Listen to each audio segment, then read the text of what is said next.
In times of trauma and adversity, we must create space for connection by sharing a story of hope. Welcome to Humans of Hope, Inspiring Stories, hosted by Kerry Atherton. This podcast shares inspiring stories of individuals who have faced significant challenges and emerged stronger, offering hope and resilience to listeners all over the world. Join Kerry, the founder of Stories of Hope Worldwide, every week to hear these remarkable journeys and find the strength to overcome your adversity. Now, let's listen in to this week's conversation.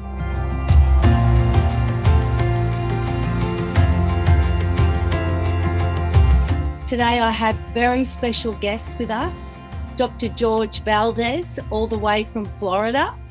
Welcome, George. Thank you so much for having me. My pleasure.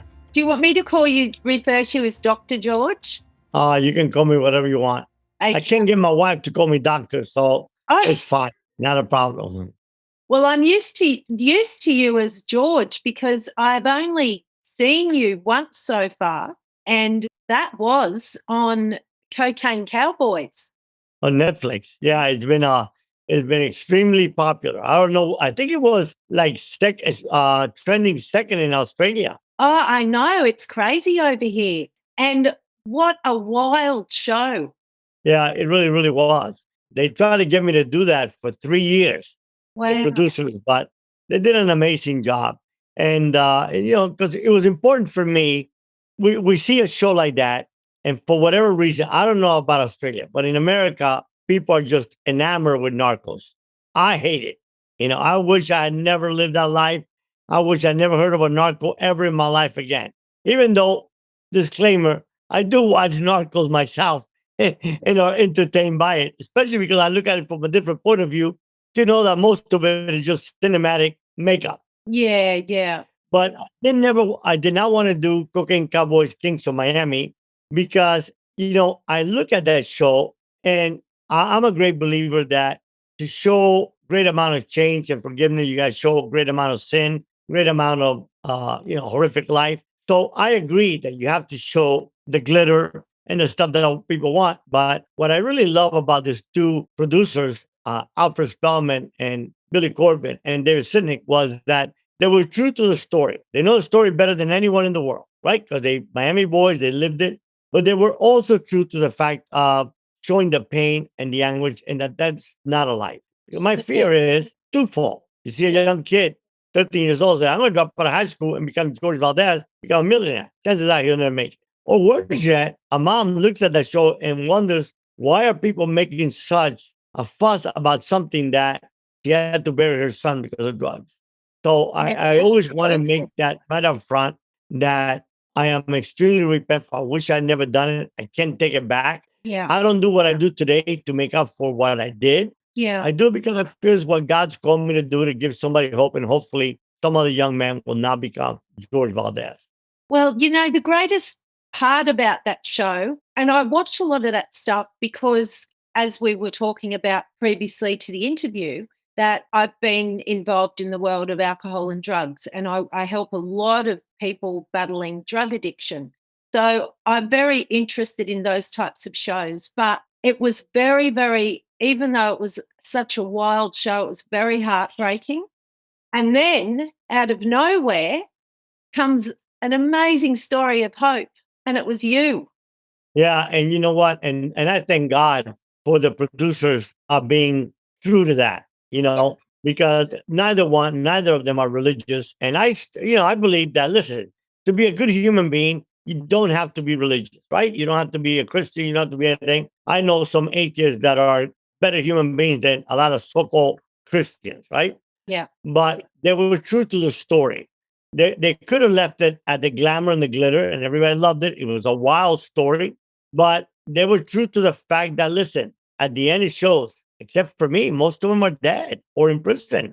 And it's sad. It really is sad because we started something that we believe was not doing any harm to anyone. As you well know, I mean, like you said, you were involved in a life of drugs and alcohol. It's like alcoholism, right? I have a brother who was an alcoholic. Yeah. And, one drink is, too many, and 1,000 bottles is not enough. Yeah. And And it's sad because, I've been a public speaker for a long time, and I've done large stadiums and large events. And I mean, I remember two incidents that broke my heart, that I cried. One was a girl bringing her little boy that looked like he had some serious birth defect, and saying, "Would you pray for my child?" And I'm sure, what can I pray for? And she said, "My baby was born in the toilet of a crack house, did not die because the toilet didn't flush." I mean, think about this. That just broke my heart. Yeah. Number one. Number two was a grandma coming to me and said, "Until I listened to you speak, I had given up on life, because all I ever asked God is to protect my family, my grandchildren. And I've lost three of them to drive-by shootings." When you do a series like this and you show, yeah, the wildlife and the millions of dollars and the wild parties, but you got to show that there's a lot of pain along the way. We Yeah. left a lot of hurt. Yeah. And I'm glad that at the end, especially in episode 6, the producers did an amazing job.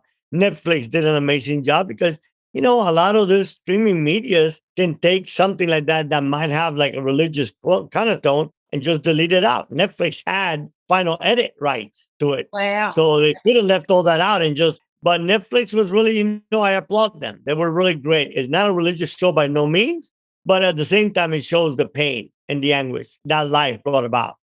Well, I was crying at the end when I saw you in front of all the prisoners, and I was like, "Oh my goodness, that's my heart," to help the people that have fallen to the bottom of life, and they You need know, a hand to get back up again. exactly. And, to me, it's even personal, because when my middle son was 16, Christmas Day, he overdosed. Oh, really? And if the rescue had been 5 minutes later, he would have died.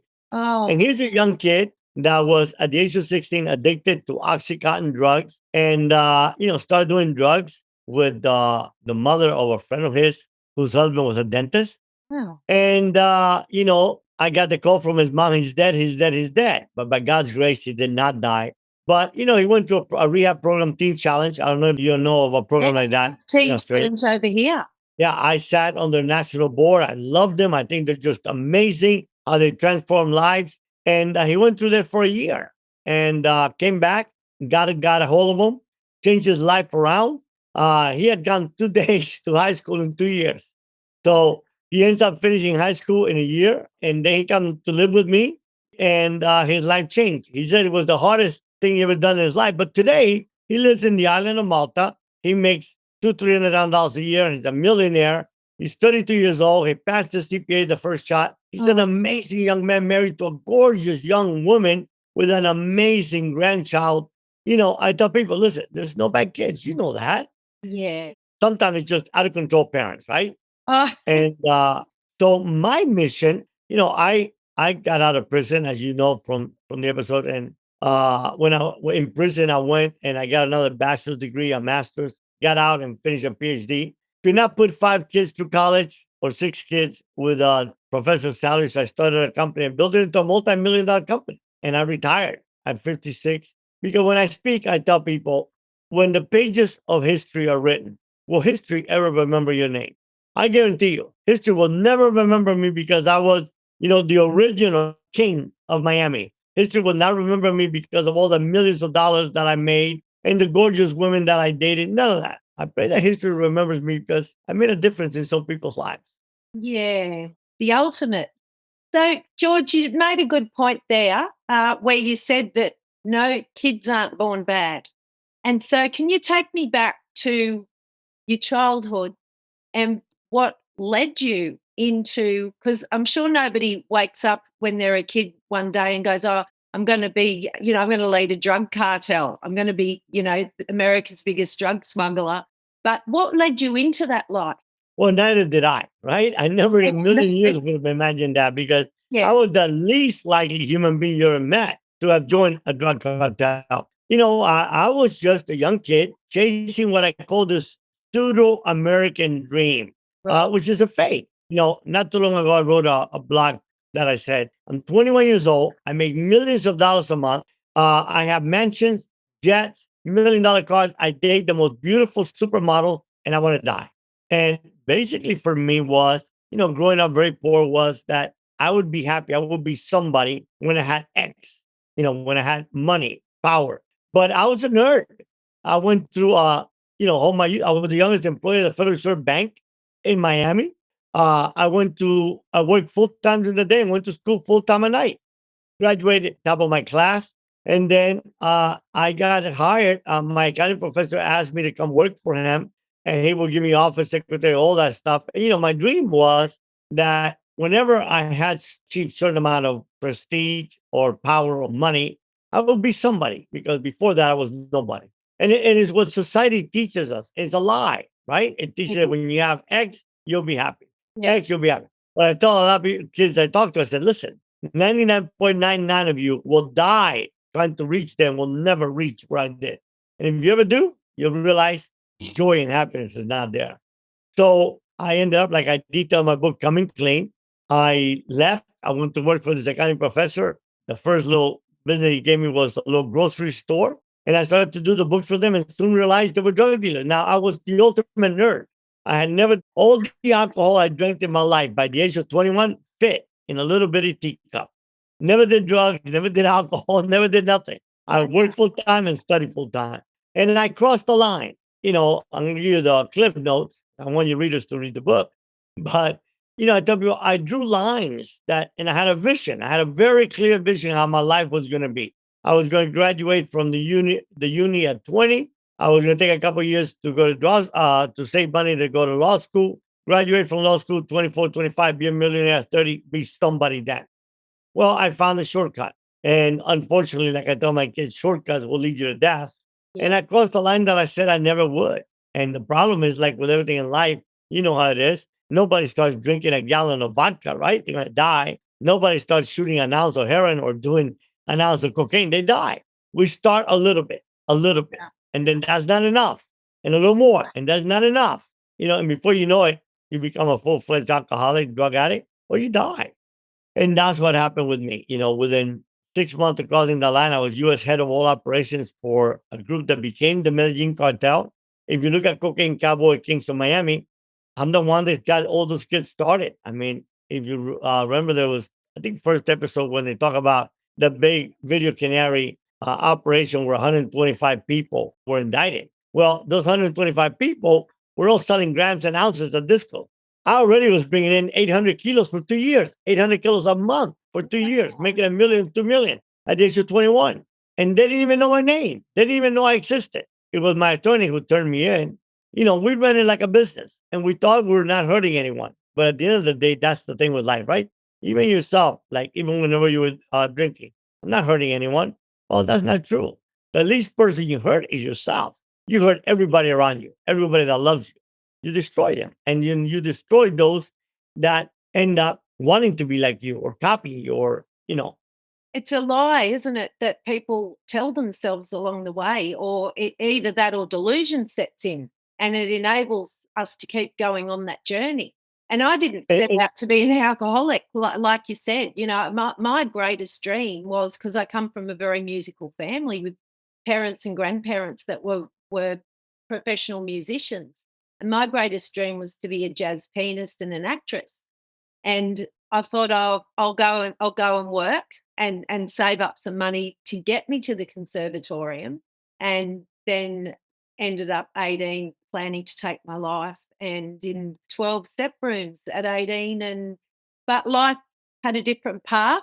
And so I've made the best out of that, as you have, by sharing our story and being on the ground with the people that have really suffered in life and struggled and need hope. no, without a doubt. And like people say, how do we change? Right? Yeah. Sometimes it means hitting rock bottom. The Yeah. danger of that is that some people die Yeah. while they hit rock bottom. We change the day that we realize we need help. We just need help. Yeah. And I remember when I was trying to leave the cartel. I mean, I had millions. I didn't need to do that. And I had this friend of mine that used to come and visit me all the time. I was in the quarter horse business. I was the largest breeder in the country. And he used to bring some of his mares to breed to my stallion. And I used to ask him, I said, hey, Lazo, how did you quit? And I never forgot what he would always say to me. He said, George, it's like being pregnant, buddy. you're either pregnant or you're not. Yeah. The day you decide enough, Yeah. you got to change your surroundings. You got to leave that life behind.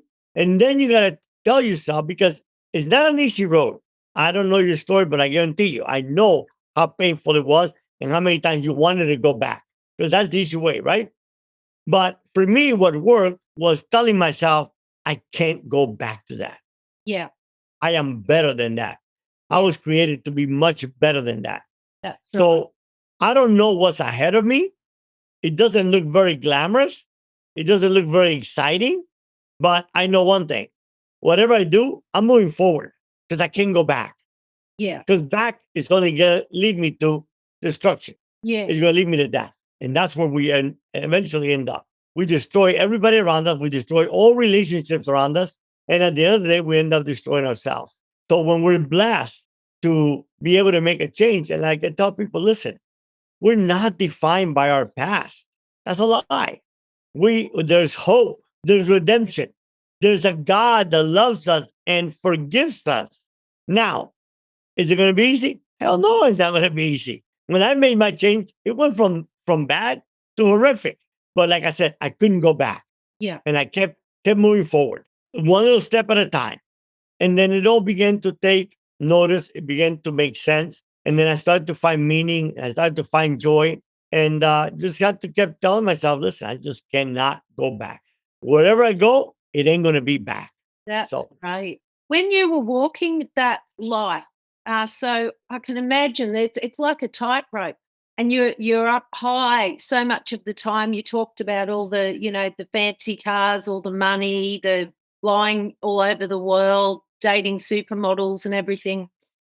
At that time, did you have a sense in the back of your mind that this could all come crashing down tomorrow? I could be assassinated, I could be caught.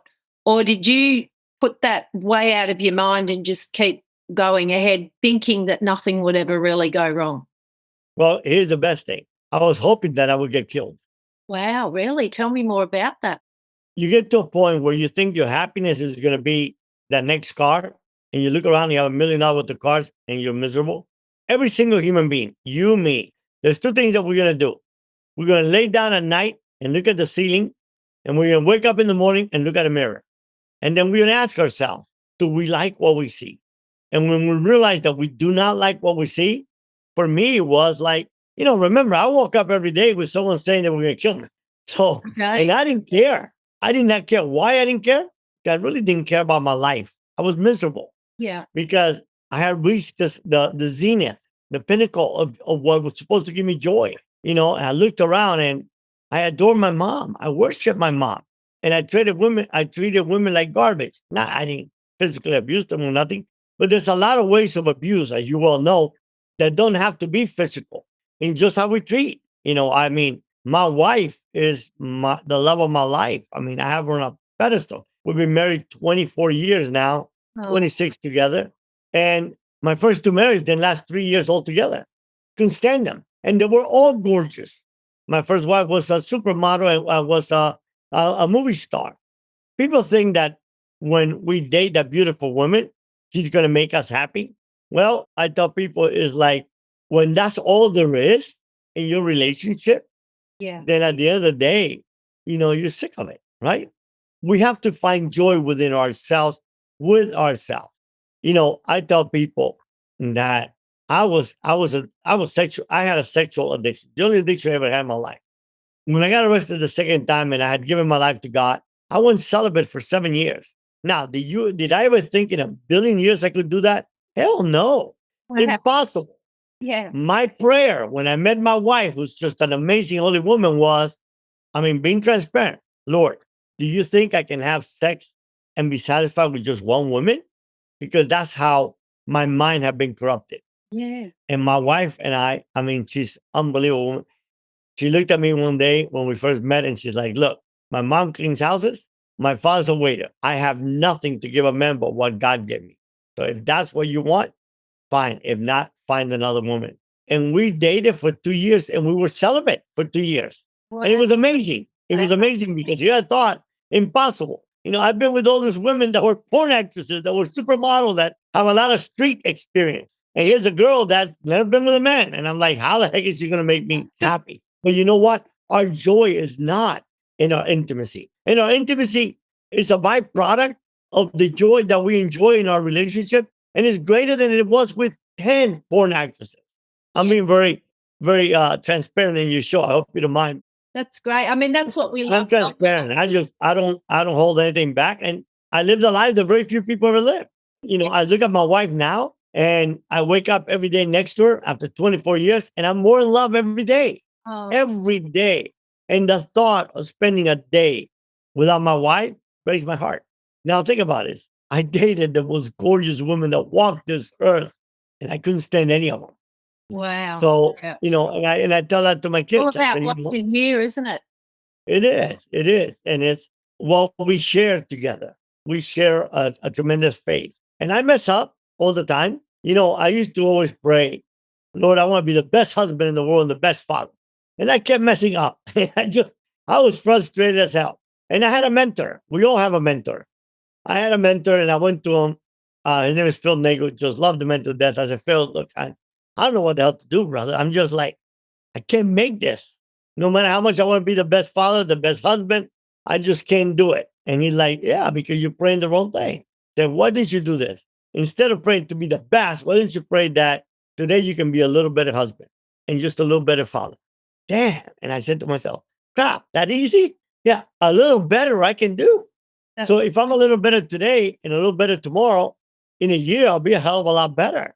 And that's what I did. And we have an amazing relationship. She's everything that I breathe. We have two amazing children together. She raised my four other children from prior marriages. They love her as their mom. My granddaughters love her as their grandma. And it's amazing. It's different. Oh, that's so wonderful. And with God, all things are possible. That's been my experience as well. George, Yeah. what was your hardest day? You Getting know, it's funny because I had a mother that was unbelievable, and my father were my best friend. And I tell people my mother was the best at tough love because my mother did not, number one, they lived and died in the same house they bought when they came from Cuba. And I used to be mad at them. I'm like, I got whores living in $1 million mansions. And here you live in a $20,000 home and they refuse. Well, my mother never wavered letting me know what I was doing was wrong. But then at the same time, immediately she would like, what do you want to eat tonight? So she let me know how she felt, but never stopped being my mom. And I tell people my bodyguards used to laugh. And they're like, you spend all this money protecting you. Because, when during my times in Miami, it was considered the most dangerous city in the world. Oh, I yeah, mean, it absolutely. wasn't no kids play. Yeah. And they would say, you spend all this money, we protect you, we do all this, but everybody knows that you're gonna go home and eat at your mom's house every day Wow. whenever you're in town. So all they gotta do is wait for you. And I'm like, man, you know what? I'd rather get killed by some shooter than have my little 5-foot mother open, letting me know how she feels because I didn't come home to eat with her. Wow. So, Yeah. the hardest thing for me was seeing all these people make me feel like I was God. And deep down inside, like I said, when I look in the mirror, I hated myself. When I went to bed at night, I just hated my life and pretend that I was happy, that I was the king of Miami. When inside, I was just a wretch. I was just miserable. What was the light bulb moment that really changed your life? That aha moment. Obviously you were caught, but we all When have we that start, moment that's really a life defining moment that we wake up and we go, I've got to do things differently. when we started in the cartel, like me and four other people were the original members of what became the Medellin Cartel. We were there before Pablo Escobar, before any of these people even existed.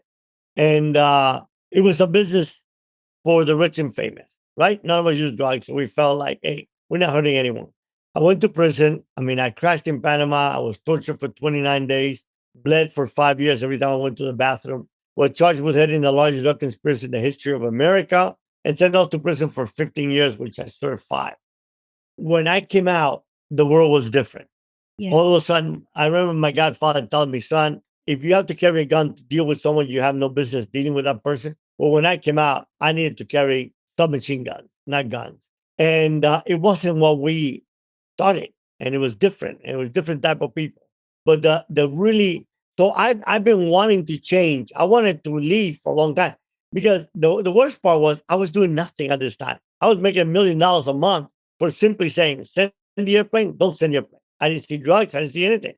So it was a time that I detail in my book, Coming Clean, where my ex-wife drops off my little girl, who was the love of my life. And she drops her off at my ranch, and I was partying with some beautiful movie stars. And I told my bodyguards, don't leave her out of her room. And she got out of her room. She began to knock in the door to my bedroom, which was enormous. And she started saying, Daddy, it's Crystal. That is Crystal. And I felt that was the moment where I just got just broken, where I started to shiver because he was the only thing that was sacred in my life and holy. I couldn't open the door to let her in. And it's almost like if you have a child on a boat drowning and you're touching their fingertips and you can't hold on to them. I told all the people to leave out the window, and I went to the shower and I tried to scrub the filth off of me, and I couldn't. And an hour passed, and I thought that she had gone to bed. And I went outside to get water, and she was by the floor crying. And that was the day. That day, I said, I'm done. My life will change. And I had no idea what that meant. I mean, there's no formula out there. There's nothing you can Google. I want to change my life from being a drug dealer to not being one. How do you do it? Basically, like I tell people, is all I knew was that I needed to change, and I was going to change. And if that meant that if I'm going south, I'm just going to go north. If I'm going east, I'm going to go west. And I walked away. I made the phone call and walked away from the cartel, knowing that I would be killed within a month or two. But I couldn't care less. I wanted out of that life. I wanted out of that world. And I wanted to be different, to be the person that my mother and dad educated, the person that they raised, the kid that they raised with tremendous principle, honor, and integrity, not the scum of the earth drug lord that I had become. And I did, and I walk away, and it was a hard change. It was a hard change. That's a beautiful story. Your daughter really saved your life, didn't she? Like the Bible said, out of the mouth of children I will speak, right? And I was an atheist at this time, Yeah. hardcore atheist. I didn't believe in anything. I believed in myself. I didn't believe in nobody. But I just know that I needed to change. That's not who I had become, was not who I was. And I think that we all do, right? To a certain extent. I mean, I was never an alcoholic or drug addict, but I'm sure you can probably relate to the fact that you get to a point in your life where you realize this is not me. This is not who I am. I need to change. Yeah. And then you got to make a change. And the first thing is you got to leave your environment. You got to move out, Yeah. and you got to change friends, because if the friends you had were the friends that helped you participate in the life that is leading you to death, they're not your friends. It's BS. Listen, I was surrounded by thousands of people said they would die for me. When I went to prison for 10 years. Not a single one was there. No. They all left. Yeah, they look like Olympic runners. I Yeah. mean, they just look. And who was there? It was my mom, my dad, and my brother. Yeah. That's who was it. It just it's it's hard to explain rock bottom. How do you reach rock bottom? I don't know if there's an explanation, but I know this. Everyone that's there knows it. And I'm sure when you got to the point that you said, this ain't me. yeah. And I don't know.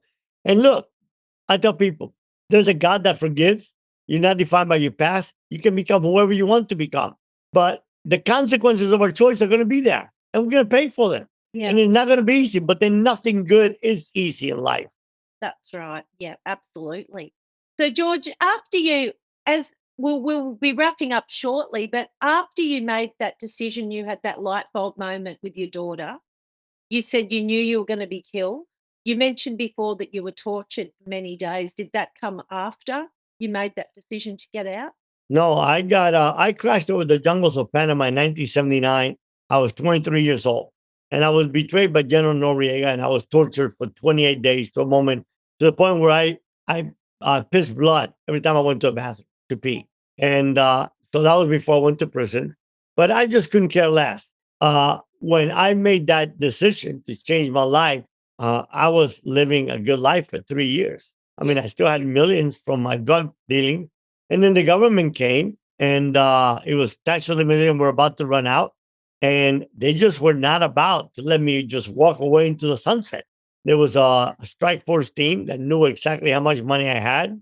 And they came to me and they're like, little money, lots of time, lots of money, little time. And I'm like, do you know how much I got? And because I really didn't even know how much I had. And they did. They knew how much toilet paper we bought. I had to forfeit everything I had to them. But see, 3 months earlier, I left the cartel. And for 3.5 years, I'm living this normal life that you want to say. But I had a person that I had hired to teach me karate, and he began to witness to me.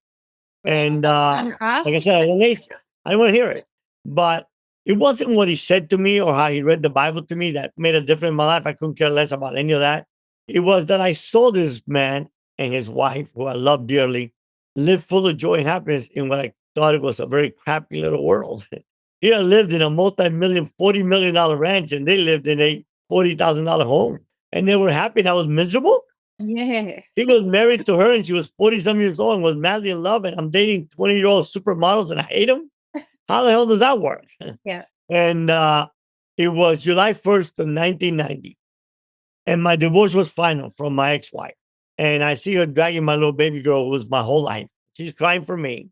I went into my room and I remember that moment just like today. I went in there and I'm like, God, I don't believe you're real. That's number one. Number two, if you are real, you're looking at me and saying that, George, you're so bad.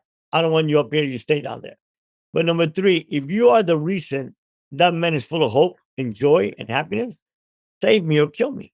Because I'll spend the rest of my life telling the world what a fake you are.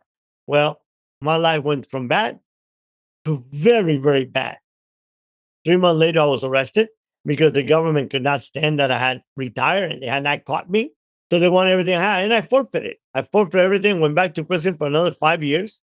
And I remember when it really dawned on me, the minute I forfeited all my assets to them, I went back to my cell and I hear this other inmate say, Milky Way, Milky Way, Milky Way. And I'm like, dude, why are you making so much fuss? And he's like, because this is the only time you get to buy Milky Way. You know, they only sell it once every 2, 3 months. And this is how we compensate for the hunger. And I'm like, well, how much? He said, $1. And that's where it really hit. I'm like, holy crap. 2 hours earlier, I was worth over $60 million. I don't have a dollar to buy a Milky Way right now. Wow.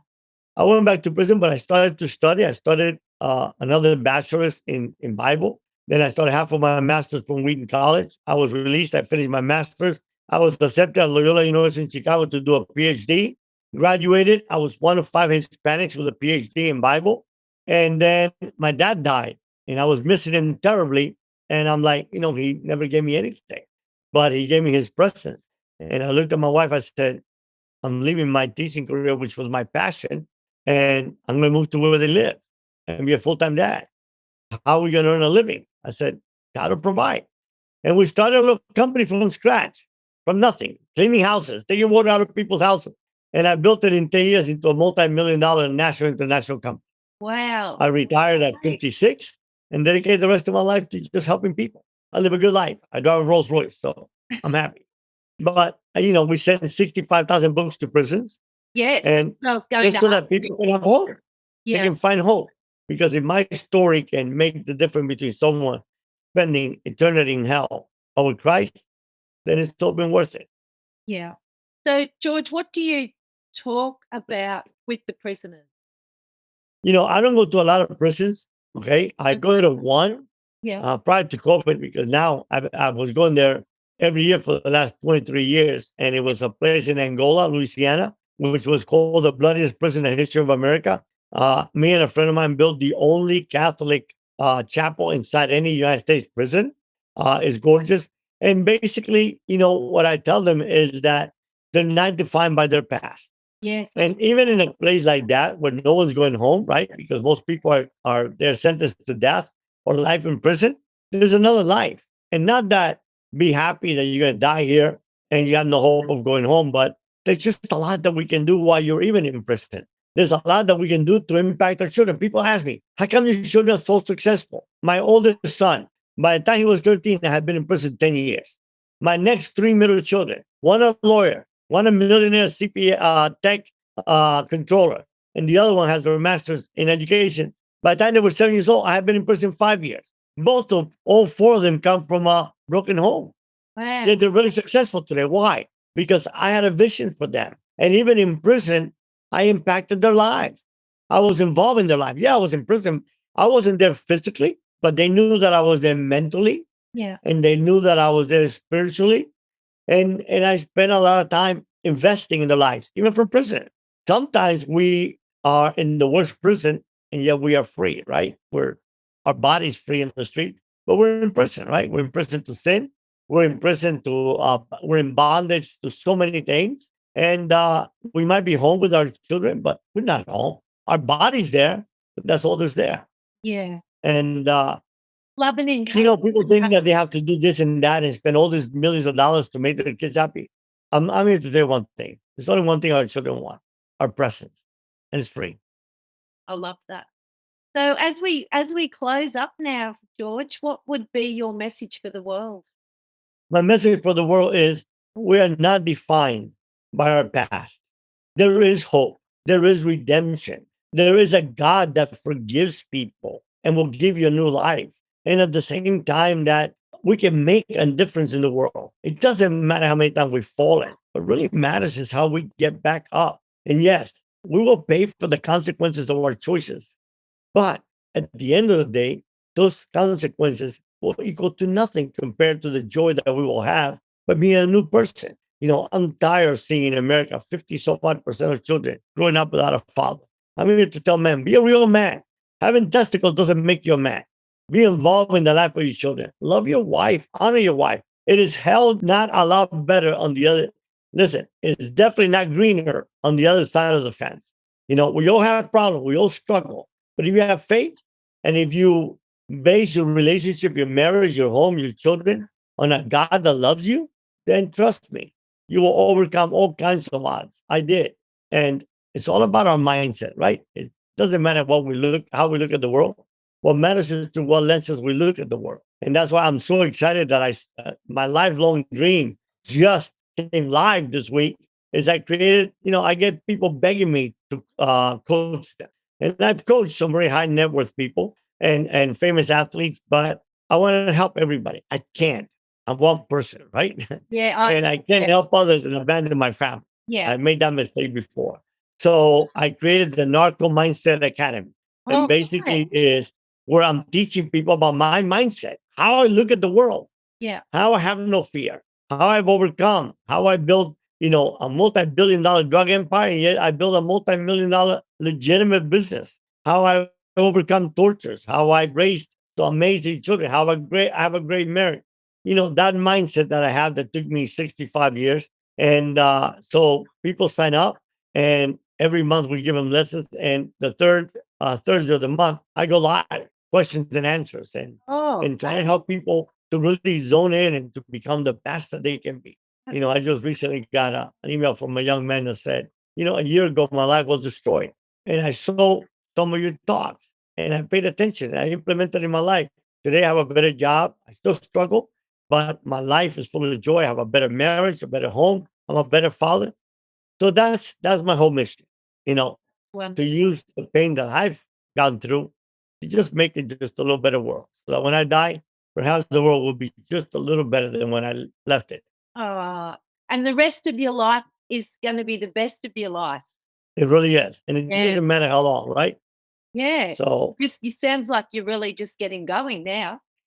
yeah, I'm 65 now. I'm retired. I'm working harder than I ever worked in my life. Except before I worked for money, now I'm working for free. Well, something I always say is today's the first day of the rest of your life, and despite Amen. the past, the rest of your life can be much greater. It Well, sure thank you, can. George. It's been an absolute honour to talk to you from Australia. All the best with everything. Do you have a book there that you could hold up? Uh, as a matter of fact, I do have one Yeah. that I worked on a lot, which is the one that I'm going to use in this www.narco mindset academy. Yeah. But it's this book, and this is the book that I used after my son overdosed to help him become a millionaire now and living the life that he's living, with a gorgeous wife and an amazing baby.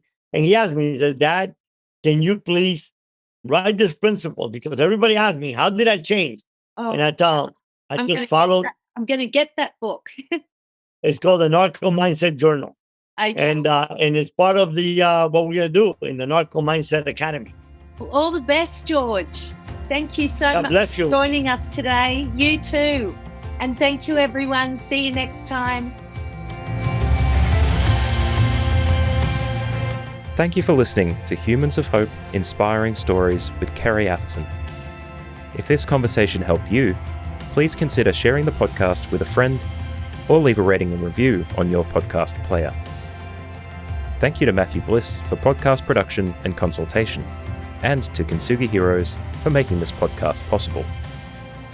If you'd like to find out more about Kerry Atherton, head to storiesofhope.com.au, where you can purchase her books or find out where her next event is taking place.